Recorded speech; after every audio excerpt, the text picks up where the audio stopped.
السلام عليكم ورحمة الله. اليوم راح ناخذ درس جديد اللي هو الليبيد ميتابوليزم. Chemistry of the lipid. Lipid are organic substances relatively insoluble in water and soluble in organic solvents like alcohol, ether, etc. They are mainly compound of carbon, hydrogen, oxygen, and also carrying phosphorus, nitrogen, and sulfur in some cases. Classification of lipid. Either first simple lipid, which contain fatty acid, alcohol, example triglyceride and wax. The second type, compound lipid, which contain glycerol, fatty acid and phosphate, and nitrogen base, amino acid or carbohydrate. This compound lipid also subclassified to phospholipid and glycolipid. Phospholipid mainly lisafine, cephalin, cardolipine, sphingomyelin. Glycolipid, serposide, sulfatide, glucosides, ganglioside. The third type of the lipid, derived lipid, which contain cholesterol, prostaglandin, thromboxane. What is fatty acid? Fatty acid, it is a linear molecule from 10 to 20 carbon atom in length, even number of carbon, no other functional group but carboxylic group. Carboxyl group contained usually in the fatty acid. Sometimes alkene groups, C double bond, or saturated with unsaturated. Sometimes unsaturated fatty acids contain double bond or without double bond. This picture now we show the type of the lipid which contain aliphatic molecule, the part and the end of the fatty acid structure contain carboxylic acid. This type of fatty acid contain two parts, polar hydrophilic group head, which means the carboxylic group, the polar group, and the non-polar group hydrophobic tails, water insoluble. That is mean the lipid contain two sides, non-polar tails and polar head which contain the carboxyl group. هذا الستركتشر للفاتي أسيد حيكون جزء من عنده اللي هو أليفاتيك non-polar كاره للماء، والجزء الآخر حيكون كاربوكسيل جروب مثل ما نعرفه هو polar وياخذ الستركتشر as a head ويكون أيضا contain charge. Usually the lipid present in the cells as a lipid bilayer. As you see these pictures, the head, which is polar, outside the shell, and the tail inside the shell. Non-polar tails راح تكون بهذه الهيئة، والpolar تكون outside the shell of the structure. Water solubility. Hydrophobic part of molecule dominates, very insoluble in water.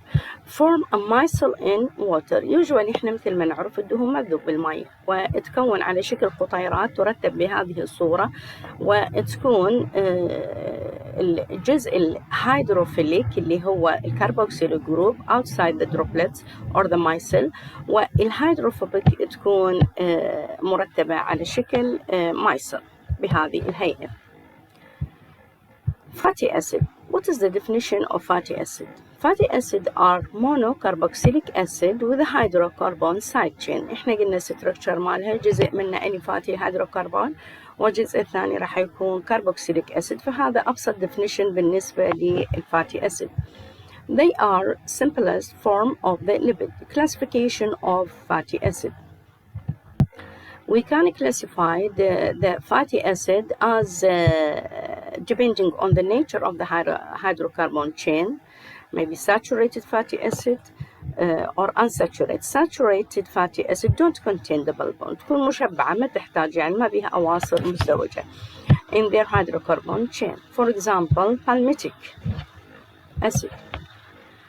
Unsaturated fatty acid contain one monounsaturated or more, which means polyunsaturated double bond in their hydrocarbon structure. For example, oleic, linoleic, لينولينيك أسيد and أركيدونيك أسيد. هذه أربعتهم بعد قليل راح نجي نركز عليهم لأن تعتبر من essential amino acid. فإذا هذه structure of يعني depend on the structure either present double bond or not. Depending on a number of carbon atom. أيضا ممكن يكون even chain fatty acid اللي هي natural lipid with even number of carbon atom in their chain. Example palmitic acid, stearic acid. لاحظ كلها زوجية يعني تنتهي ب 16 18 كربون أتم. الأود number fatty acid عندنا عدد محدود اللي هو propionic acid contain 3 carbon atom and valeric acid contain 5 carbon atom. Depending upon length of hydrocarbon chain. أيضا ممكن تقسم على طول الchain. أما تكون short chain fatty acid chain contains 6 or less than 6 carbon atom. Example propionic acid, butyric acid. Medium chain fatty acid chain from 8 to 14 carbon atom مثل carboxylic acid and mystric acid. Long chain fatty acid which is contained from 16 to 22 carbon atom, for example palmitic acid, stearic acid, etc. عندنا classification other classification D which is depend on the nutritional importance. Essential fatty acid and non-essential fatty acid. Essential fatty acid not synthesized in the body, therefore should be taken in the diet, which is include linolenic acid ولينولينيك acid and arachidonic بالإضافة إلى oleic acid. إذا هذه يجب أن نأخذها بالغذاء وهي essential fatty acid cannot be synthesized in the body. Non-essential fatty acid, these can be synthesized in the body. For example, palmitic acid or stearic acid, they can be synthesized in the body. The hydrocarbon part of the fatty acid chain in saturated acid are flexible and uniform shape, allowing them to contain settle together. By contrast, the carbon chain is unsaturated acid, have a rigid type. Whenever they contain cis double bond, it's make difficult to take a freedom in the structure and it could fit in the structure. فمثل ما نلاحظ بالنسبة إذا كانت هي يعني contain double bond راح تكون تاخذ two form. أما cis or trans وتكون difficult to move، في حين لما تكون saturated تكون more flexible the movement of the cell.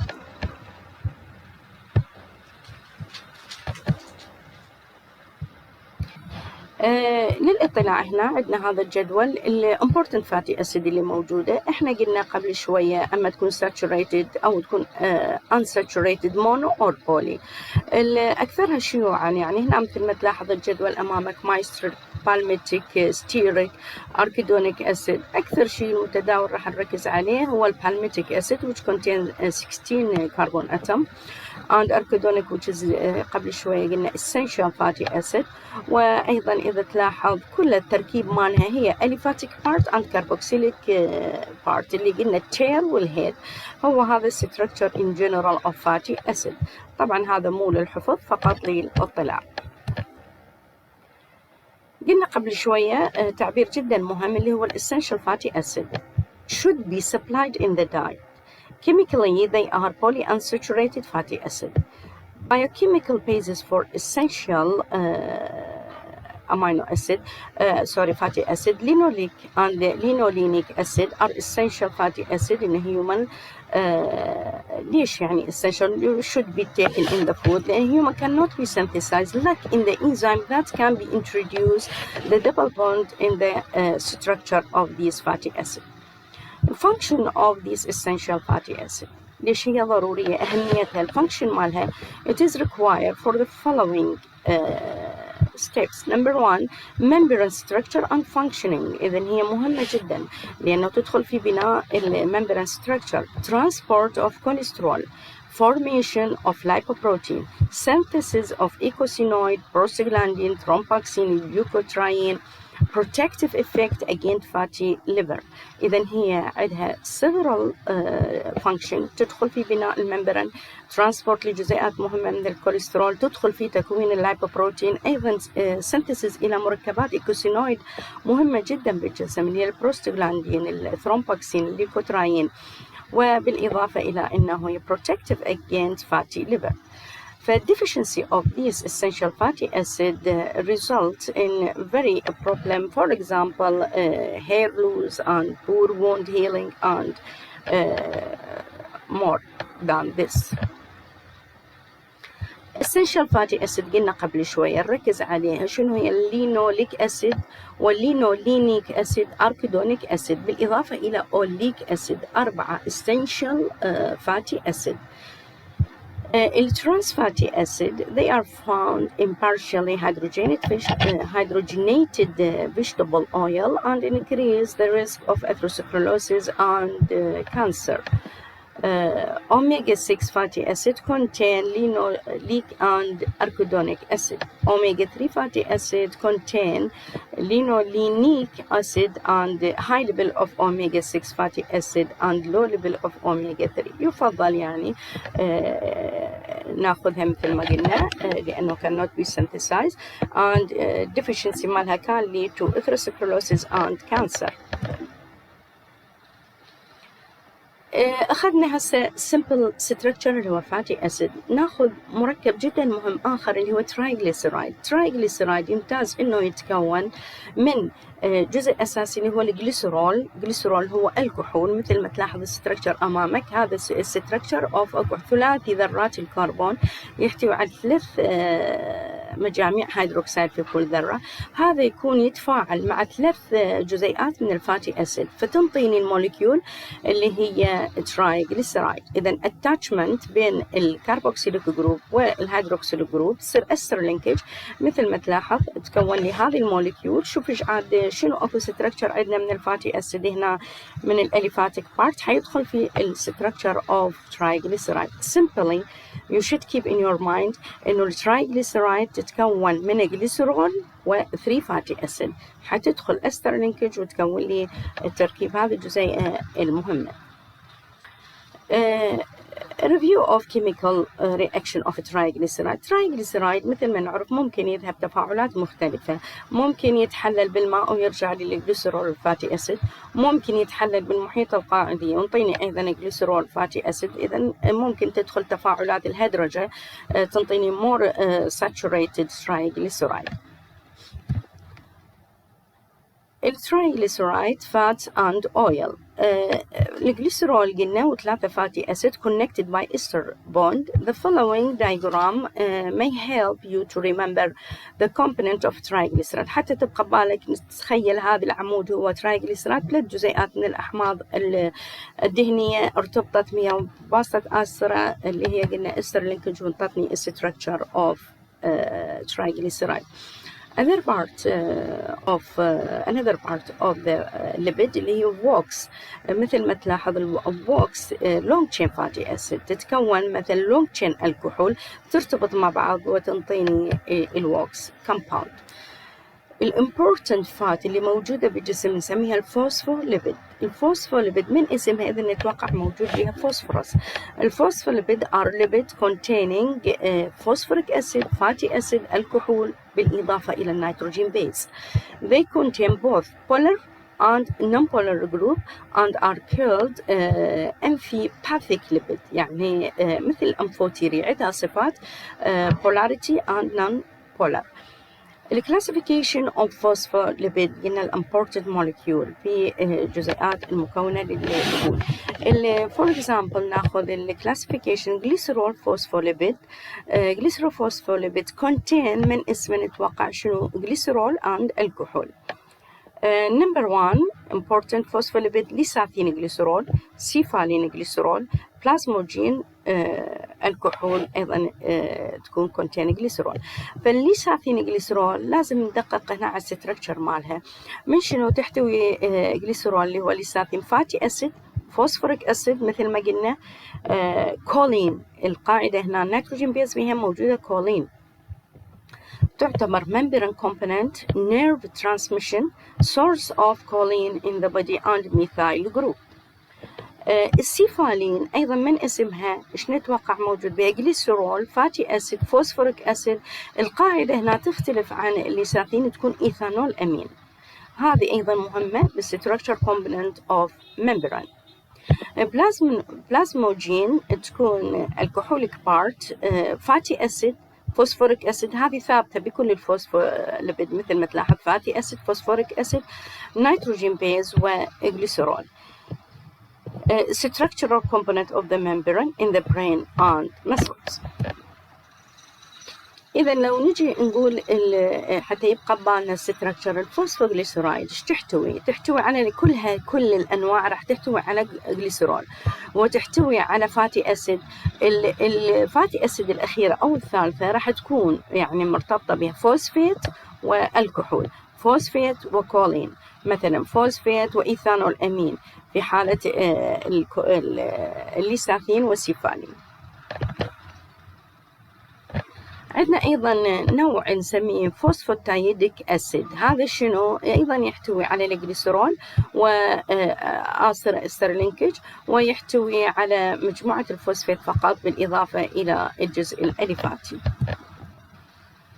الكحول used in phosphoglyceride مثل ما قلنا هسه قبل شوية. عندنا قواعد أيضا مهمة تدخل في تركيبها اللي هي الكولين، إيثانول أمين، والسيفالين. فتلاحظ الكولين، هذا هو الكولين اللي موجود بالليساثين، قلنا يمتاز إنه يحتوي على جزء الكحوليك ومجموعة النيتروجين حاوي على 3 ميثايل جروب، في حين الإيثانول أمين لا، تكون الNH2 فري نفس الستركتشر بس بدون ميثايل جروب. هذه هي الإيثانول أمين. هذا أصلا كله جاي من السيرين الأمينو أسيد اللي هو هذا تركيبه. إذا تتذكرون أخذنا الأمينو أسيد قلنا يحتوي على ألفا كربون أتوم، طرف أميني، طرف كربوكسيلي، وآر جروب. فهذا هو الجزء الداخل في تكوين الكولين والإيثانول أمين. الفوسفاتيدايل كولين ليساثين جدا مهمة. نجي نركز على الستركتشر ماله حتى يبقى بذهننا. قلنا يتكون من الجليسرول، ارتبط ب اللي هو المفروض يرتبط ب3 فاتي أسيد، حيرتبط ب2 والثالثة تكون replacing by phosphate group والكولين. الليساثين هذا used as emulsifier dimethyl phosphatidylcholine formed as surfactant in the lung cell. جدا مهم يكون بالنسبة لعملية التنفس، يعتبر surfactant بالنسبة لللنج، وهذا يعني ضروري خصوصا بالأطفال يعني الانفنت أو يعني ببداية الولادة. إذا نشوف المولود ب7 أشهر إذا ما متكونة عنده هاي القواعد ممكن يتعرض للوفاة بسبب قلة الليساثين، في حين بعد ما يصير immaturity لهذه القواعد اللي هي الليساثين يكون in the safe side. الفوسفاتيدايل سيرين اللي هو سيفالين found in the cell membrane مثل ما قلنا قبل شوية، هو نفسه الستركتشر جليسرول وآسترلينكج دخلت في تركيبه فاتي أسيد نمبر 1 و 2. الثالث حيكون replacing بواسطة الإيثانول أمين اللي هو تركيبه يعني بهالحالة راح يكون الموليكيول هي فوسفاتيدايل سيرين أو تسمى سيفالين. سفنجوليبيد. السفنجوليبيد من اسمها نتوقع شنو موجود بها؟ موجود بها سفنجوساين. السفنجوساين زائد فاتي أسيد or something else. فالسفنجوساين هو هذا التركيب مالها. أنت ما ملزم تحفظ الستركتشر، على الأقل بس تعرف الاسم إنه سفنجوساين يدخل في تركيب السفنجوليبيد. السيراميد بها أيضا سفنجوساين وفاتي أسيد، وتحتوي على البارت نفسه اللي هو سفنجوساين. السفنجومايلين اللي هو يتكون من سفنجوساين وفاتي أسيد وفوسفيتوكولين. السفنجومايلين found in myelin sheet around the neurons. فهو يتكون من سفنجومايلين اللي هي الوحدة الأساسية، يعني بدل الجليسرول بهالحالة موجود عندي سفنجومايلين محتوي على فاتي أسيد، يحتوي على فوسفوريك جروب ويحتوي على كولين. السفنجو phospholipid تكون contain sphingosine as alcohol. For example, sphingomyelin هي the major part component of the nervous tissue. الكومبوزيشن يتكون من السيراميد. السيراميد إذا نرجع ندققها هو شنو يتكون من sphingosine, fatty acid, phosphoric acid and choline. لهذا نشوف النقص هنا بهذه الحالة ينطيني inborn error metabolism في بعض الأشخاص، ينطيني disease نسميه Niemann-Pick disease due to the excessive accumulation of sphingomyelin as a result of deficiency of enzyme sphingomyelinase. يعني من يكون عندي نقص الإنزيم اللي يحلل لي الكميات المتزايدة راح ينطيني disease اللي هو نسميه Niemann-Pick disease. سفنجومايلين أيضا قلنا يحتوي على السيراميد اللي هي بين قوسين سفنجوساين وفاتي أسيد فوسفوريك أسيد وكولين. هو هذا الستركتشر للإطلاع، هذا هو السفنجوساين والفوسفوريك أسيد والكولين دخلت في تركيب السيراميد. الجلايكوليبيد من اسمها ايش نتوقع بها؟ جزء كربوهيدراتي زائدا الليبيد، فموجوده بالسيروبروسايد سفنجوساين وفاتي اسيد اند كربوهيدرات. ايضا ستركشر ما مطلوب، بس على الاقل تعرف الاجزاء المكونه. ليش نركز عليها؟ لأن هذه ممكن تنطينا يعني clinical disorder. ممكن يصير lipid storage disease originated from abnormal metabolism of accumulation of glycolipid and sphingomyelin. For example قلنا قبل شوي Niemann-Pick اللي هو severe particularly يأثر على الليفر and spleen نتيجة لتجمع السفنجومايلين. قلنا أيضا أكو disease آخر اللي هو الكوجر disease. هذا يأثر على الليفر والسبرين، يتجمع بسيروبروسايد containing glucose قبل شوية قلناها. التايساج يأثر على البرين وممكن ينطيني glycolipid accumulation بالجانجليوسايد type. فأي deficiency بالميتابوليزم لهذه الدهون اللي هي normally present تكون سبب لنا حالات مرضية. زين نقول آخر شيء الفانكشن اوف ليبيد. شنو نستفاد من الليبيد؟ أول شيء هي source of energy، تمام. concentrated full reserves بالأديبوس تيشو، متى ما احتاج الجسم طاقة حتتحرر من الأديبوس تيشو as energy. constituent of membrane and regulated membrane permeability. أيضا for example phospholipid, glycolipid, lipoprotein and sterol مهمة جدا في الممبران of the cell.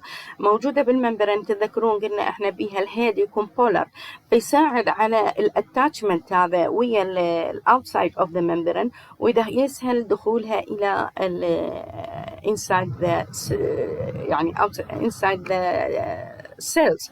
متمثله بالجلايكوليبيد، الفوسفوليبيد، اللايبوبروتين والستيرول. as a compound of inner mitochondria membrane أيضا تدخل في تكوين الأغشية الميتوكوندريا. lipid participate in electron transport chain، إذا مهمة في عملية النقل الإلكتروني وإصدار الطاقة. الفوسفوليبيد، الجلايكوليبيد and sterol are constituent of a plasma lipoprotein which transport fat. أيضا هي الفوسفوليبيد جدا مهمة لعملية النقل اللايبوبروتين وتدخل في يعني البلازما اللي تقدر تنقل فات. source of fat soluble vitamin and bile acid، تدخل في تكوين البايل أسيد اللي هو جزء مهم جدا في امتصاص الدهون. إذا هي تنطينا تسهل نقل الفيتامين fat soluble vitamin. إلها metabolic regulator الستيرويد هرمون and prostaglandin، كلها بالأصل هي هاي عبارة عن دهون يعني بالأساس structure مالها. أيضا تدخل as a regulator سواء كانت هرمون أو prostaglandin. protect internal organs serve as insulating material. يعني هسه في حالة الصدمات الكوشنج أو أي باور يتعرض الجسم، الشيء اللي يحافظ على الأورجن شنو؟ طبقات الليبيد اللي موجودة حماية لكل أورجن. البيولوجيكال membrane طبعا هو separates cell interior from exterior or cellular organelles from cytoplasm. about 60% 60% lipid and 40% protein. هي تحافظ على الأورجن والسيلز. lipid mostly phosphoglyceride, sphingomyelin and cholesterol. found أيضا as بايلير، يعني مثل ما قلت لكم الستركتشر مالها يكون على شكل بايلير. لاحظ هنا بكل سيل ممبرين تكون مرتبة بشكل يحمي الانسايد. هي عبارة عن دهون يعني موجودة. إذا تلاحظ هنا مثلا جزيئات الكوليسترول أيضا موجودة، الفوسفوليبيد موجود، يعني يحفظ على هذا تركيب الرؤوس اللي هي بولاريتي تكون بولر، وقلنا التيل اللي يكون للداخل هو النمبولر، فيساعد على مرور الأجزاء من الخارج إلى الداخل بالإضافة إلى الحماية. الفانكشن of phospholipid طبعا constituent of the cell membrane يدخل في تركيب المايلين شيت، constituent of the surfactant dipalmitoylysathin in the lung. الفوسفوليبيد جدا مهمة أو تحافظ مثل ما شفنا التركيب مالتها على شكل السيل ممبرين بايلاير ستراكشر، وتدخل بالمايلين شيت وتدخل في إنتاج عفوا في سيرفكتنت داخل اللنج، وتدخل as a second messenger phosphatidyl inositol اللي الهرمونات مرات تحتاجها حتى لاستجابة الأعضاء. source of arachidonic acid for prostaglandin synthesis تنطيني الأركيدونيك component of lipoprotein تساعد في تكوين اللايبوبروتين absorption of fat from intestine على شكل ما يصل، وتنقلها أيضا عند كالامايكرون إلى الأجزاء اللي تحتاجها. act as lipotropic factor and prevent fatty liver.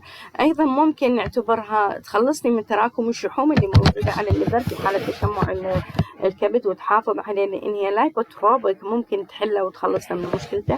responsible for maintaining the conformation of electron transport chain in the mitochondria. قلنا تدخل في تكوين أغشية الميتوكوندريا، فتساعد على سلامة والintegrity of electron transport chain وانتقال الإلكترون عبر الميتوكوندريا.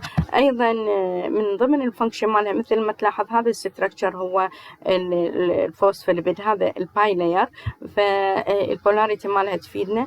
أيضا ساهمت في عملية إدخال الكومبوننت المختلفة من الخارج للداخل. فهذا الستركتشر due to the presence of polar اللي هو هيدروفوبيك راح and non-polar الهيدروفوبيك مرتبة بشكل بايلاير، فيساهم في عملية توصيل الأجزاء من الخارج إلى الداخل. أيضا هي مثل ما قلنا تكون مايس قطيرات، يعني تلاحظ يعني تركيبها الهيدروفيليك outside والهيدروفوبيك تكون inside for micelle which is important in the fat absorption. فهذه العملية كلش مهمة، تحتوي أي فات وتعمل عليه مايسل وتنقله من مكان إلى مكان حتى تساهم في عملية الاستفادة والنقل حسب حاجة الجسم. الجلايكوليبيد إن شاء الله نكمله في المحاضرة الأخرى إن شاء الله.